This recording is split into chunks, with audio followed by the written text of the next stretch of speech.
Hai semuanya, apa kabar? Sehat, sukses, bahagia selalu ya. Bagi Anda yang belum, tolong di-subscribe dan nyalakan lonceng notifikasi agar Anda selalu mendapatkan update dari Cara Kaya.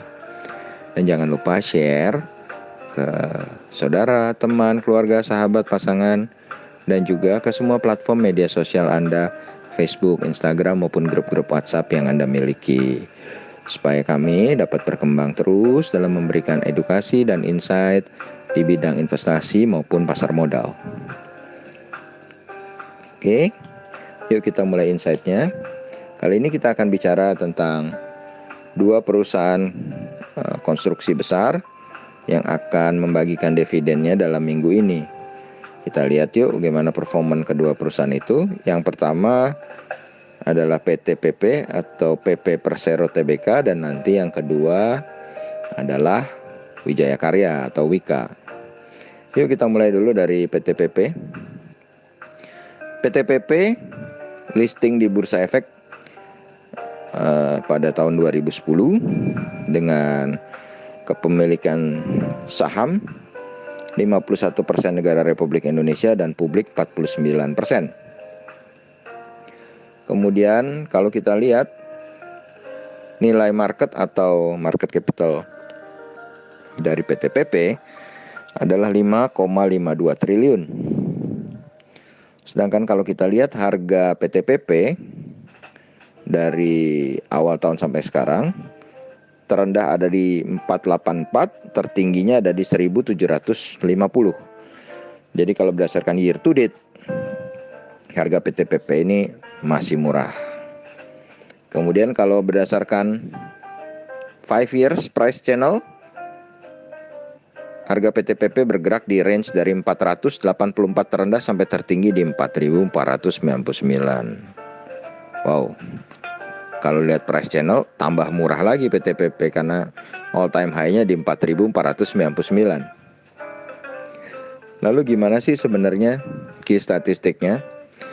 Oke, kalau kita lihat key statistiknya,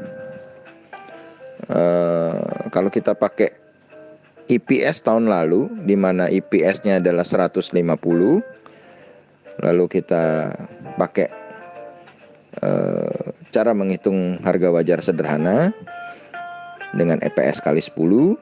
Kenapa? Karena kita anggap PER-nya 10 misalnya. Itu adalah cara yang termudah untuk menghitung cepat. Itu kita anggap dengan EPS-nya 150, maka harusnya harga wajarnya PT PP itu ada di 1.500.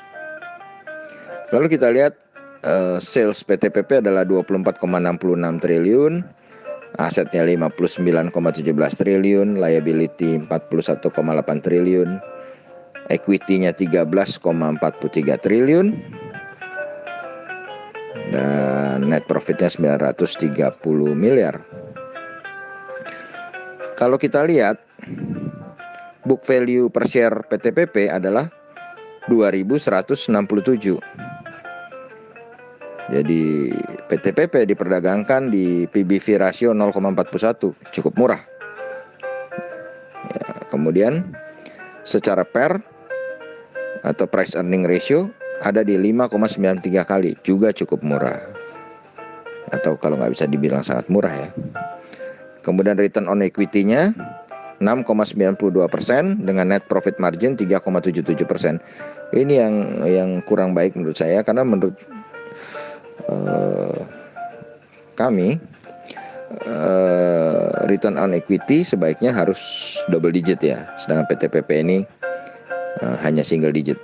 Lalu debt equity ratio-nya 311,43%. Atau rasio utangnya 311,43. Jadi memang kalau untuk investasi perusahaan-perusahaan yang rasio hutangnya terlalu besar, ya ada perusahaan yang nggak layak untuk diinvestasi sebenarnya. Tapi memang kalau kita lihat dari harga wajarnya, PT PP masih tergolong murah. Lalu bagaimana dengan dividennya? Dividen PT PP sendiri akan dibagikan tanggal 12 Juni 2020 ini dengan dividen sebesar 33,8 rupiah. Jadi itulah sekilas data tentang PTPP.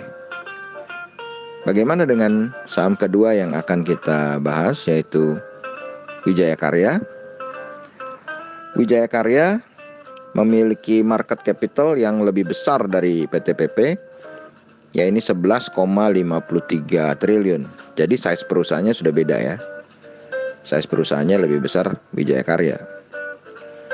Kemudian kalau kita lihat, Wijaya Karya adalah sebuah perusahaan yang listing tahun 2007, lebih lama dari PTPP, dengan shareholdernya 65% negara Republik Indonesia dan masyarakat 34,93%. Kemudian kalau kita lihat analitiknya atau price channelnya, maka secara year to date atau dari awal tahun sampai saat ini, Wijaya Karya berada di paling rendahnya 675 dan tertinggi di 2200.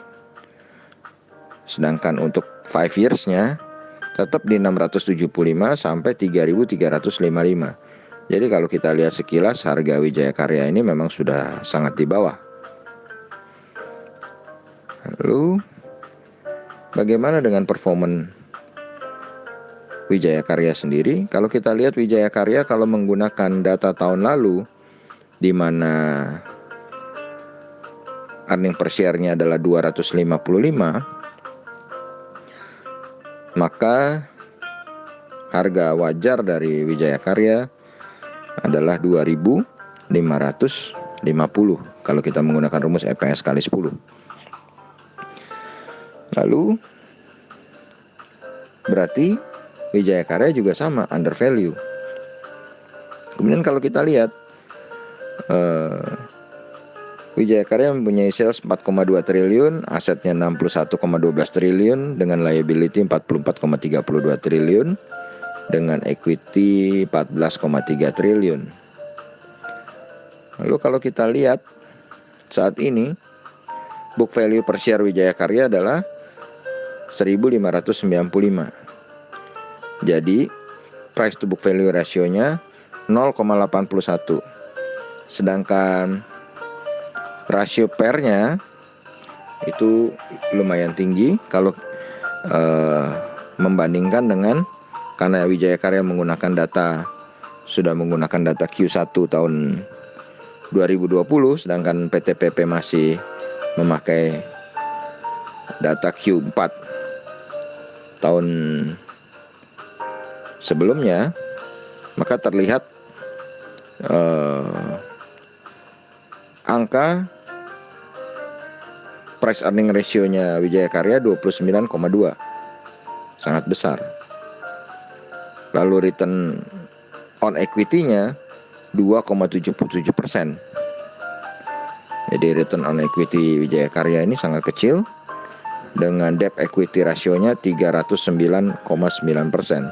Jadi kalau kita katakan mau investasi, Wijaya Karya ini sangat buruk ya, karena ROE-nya kecil sekali, utangnya besar sekali. Jadi memang perusahaan konstruksi sulit ya untuk diinvestasikan. Tapi kembali lagi, kalau kita lihat secara harga, baik Wijaya Karya maupun PTPP masih sangat murah. Dan Wijaya Karya sendiri akan menebar dividen Rp50,95 yang akan jatuh tanggal 16 bulan 6. Sekarang mana yang lebih bagus antara PTPP atau Wijaya Karya? Anda yang putuskan. Lalu apakah benar Anda mau membelinya untuk investasi, atau Anda hanya ingin ambil dividennya, atau Anda ingin pas? Keputusannya kembali juga ada di tangan Anda.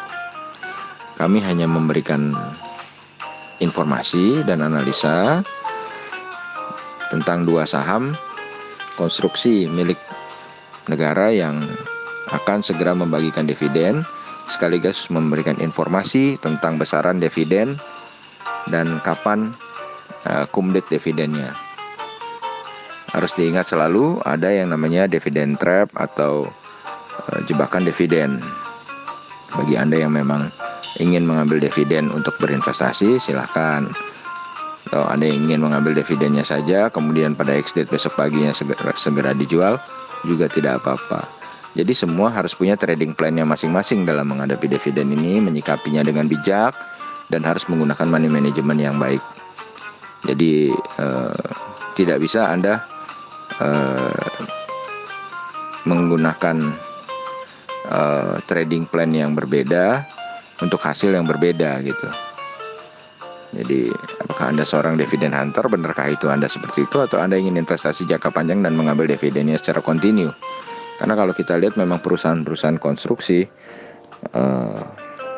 return on equity-nya kecil-kecil dan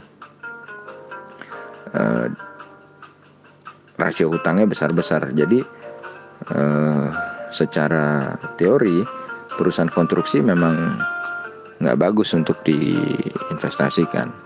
Cuma memang harganya sangat-sangat murah atau under value. Terima kasih, semoga bermanfaat analisanya. Maju terus, semangat terus untuk mencapai profit maksimal di Bursa Efek Indonesia.